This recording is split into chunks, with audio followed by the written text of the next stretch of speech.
अखबार लाइव में आपका स्वागत है। मैं राजेंद्र सोनी एक बार फिर हाजिर हूं आम जन से लेकर राजनीति और क्षेत्र की विभिन्न घटनाओं के साथ। पक्ष न विपक्ष, सिर्फ निष्पक्ष। दिल्ली उत्तर प्रदेश की सीमा से सटे यमुना खादर 7 नंबर ठोकर स्थित बालाजी मंदिर पर आज 78वां यज्ञ हर्षोल्लास के साथ संपन्न हुआ। ग्रामीण परिवेश में मंदिर के महंत अशोकानंद ब्रह्मज्ञानी के सानिध्य में हुई यज्ञ आहुति उपरांत कन्याओं को विधि विधान से भोग लगाने के बाद भंडारा वितरित किया गया। इस अवसर पर समाज सेवियों और क्षेत्रवासियों ने हिस्सा लिया। देखिए ये रिपोर्ट।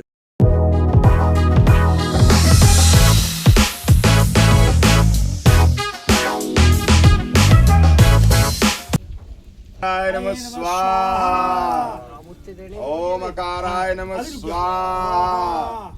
ओम उकाराय नमः स्वाहा।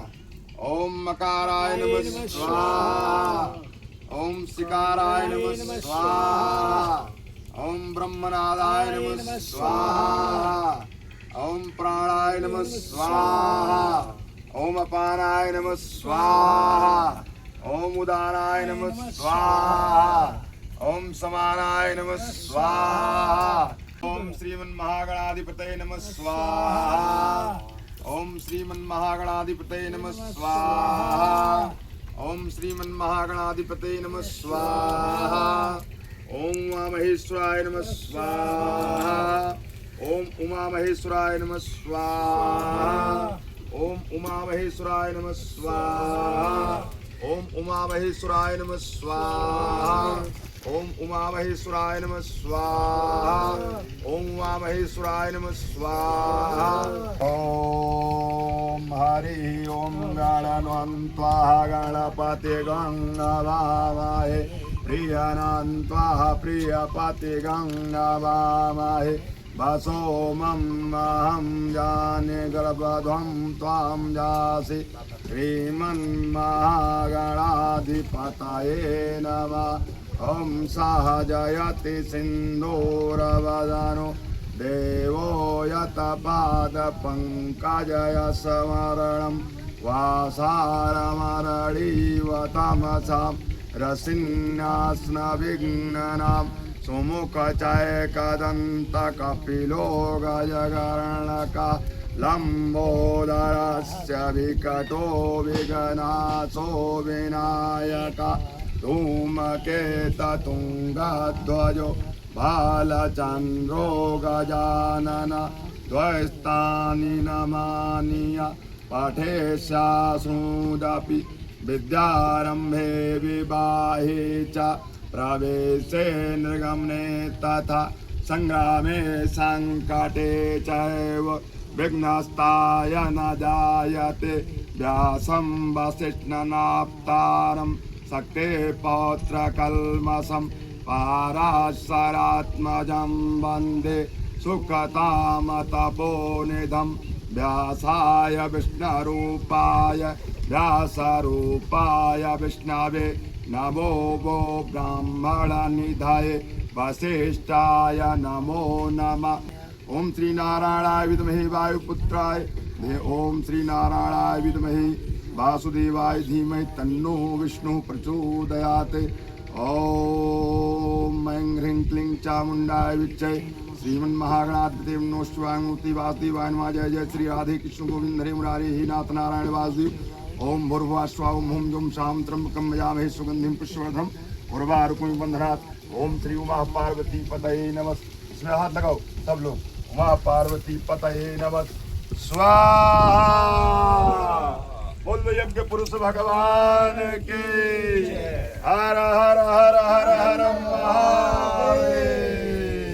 धर्म की जय हो। अधर्म का नाश हो। अधर्म का नाश हो। अधर्म का नाश हो। प्राणियों में सद्भावना हो। प्राणियों में सद्भावना हो। प्राणियों में सद्भावना हो। विश्व का कल्याण हो। विश्व का कल्याण हो। भगवान का भगवान का अवतार हो। भगवान का अवतार हो। बोल साचे दरबार की जय। गौ माता की जय। शिव पार्वती भगवान की बोलो शंकर भगवान की हर हर हर महादेव।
आहुति का जो है कार्यक्रम हुआ और यहाँ सुनता हूँ कि ये 78वीं जी आहुति होगी, क्या कहना चाहेंगे?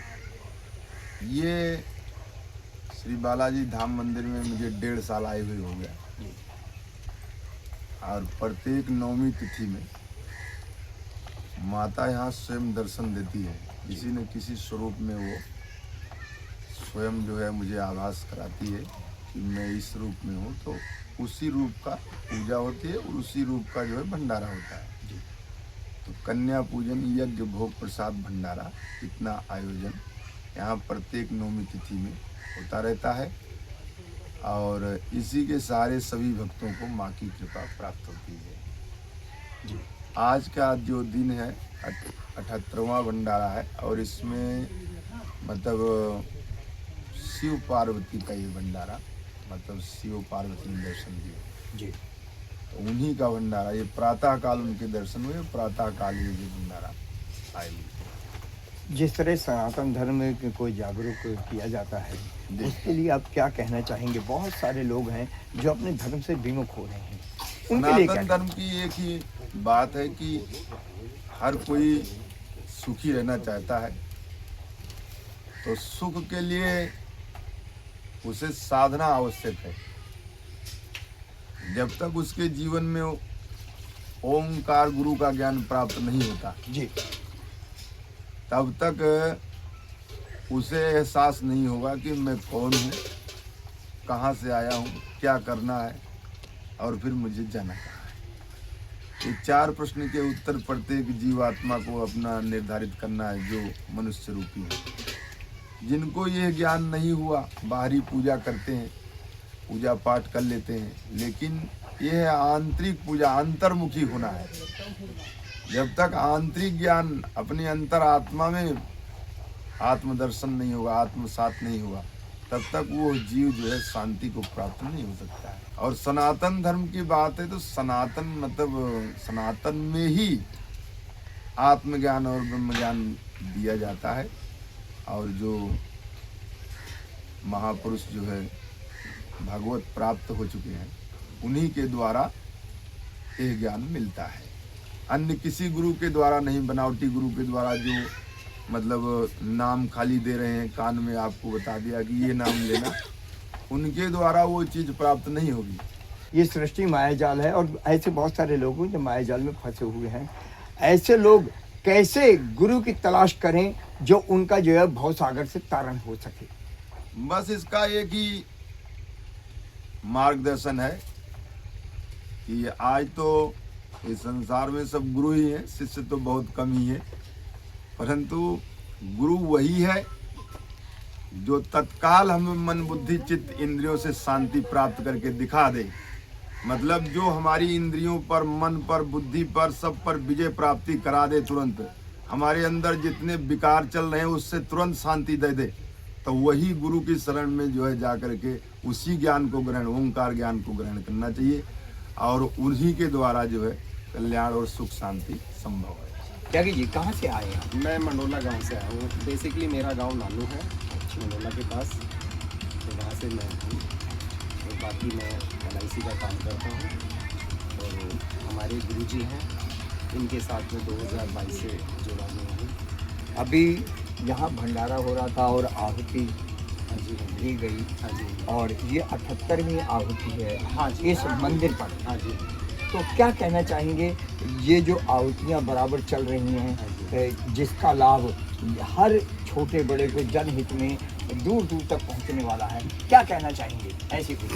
देखो, बेसिकली मैं आपसे बता देना चाहता हूँ कि आजकल जो हमारे सबकी लाइफ है उनको यही नहीं पता हमें करना क्या है जी, उस इन गुरुजी के जरिए हमें ये पता चला कि हम इस संसार में किस लिए आए, हमारा मेन लक्ष्य क्या है। हमारा मेन लक्ष्य है कि हमें इस मोह माया रूपी भंवर से बाहर निकलना है और अपने जीवन के कर्तव्य को कंटिन्यू करना है और भगवान के चरणों में हमें अपने आप को पूर्ण समर्पण करना है। ये जो माया जाल है, भ्रम जाल है, लोग बहुत सारे लोग, मैं समझता हूँ कि गिनती नहीं है, भागवत कथा में जाते हैं, सत्संग में जाते हैं, लेकिन वहाँ से छूटने के बाद फिर सब कुछ भूल जाते हैं। उन लोगों के लिए क्या कहना चाहेंगे? देखो, ये सब कुछ जो है ना अपने आप से ही होता है, अपना अटूट विश्वास, अटूट निश्चय के साथ ही होता है। जिसके अंदर ये विश्वास होता है वो अपना भगवत की तरफ चलता है, धार्मिक चीज़ों में चलता है। बाकी तो सब वो ये कथा सुनी और बिल्कुल नॉर्मल हो गई। और उन लोगों के लिए क्या कहना चाहेंगे जो अपने धर्म से विमुख हो रहे हैं? मैं तो यही कहना चाहूँगा कि इंसान को प्रेजेंट नहीं जीना चाहिए, उसे ये सोचना चाहिए कि हमें भगवान ने इस पृथ्वी लोक पर क्यों भेजा है, हमारे जीवन का लक्ष्य क्या है। हमारे जीवन का लक्ष्य ये नहीं है कि पैसा कमाया, अपना अच्छे कपड़े पहने या फिर खाना खाया, सो गए। ऐसे तो जानवर भी करते हैं। तो हमारे इंसान होने का कुछ एक उद्देश्य है, उस उद्देश्य को हमें समझना चाहिए कि हम क्यों आए हैं यहाँ पर पृथ्वी पर। अपने आसपास की खबरों के लिए देखना ना भूलें सशक्त आवाज लाइव न्यूज चैनल। सब्सक्राइब कीजिए एक लाइक के साथ।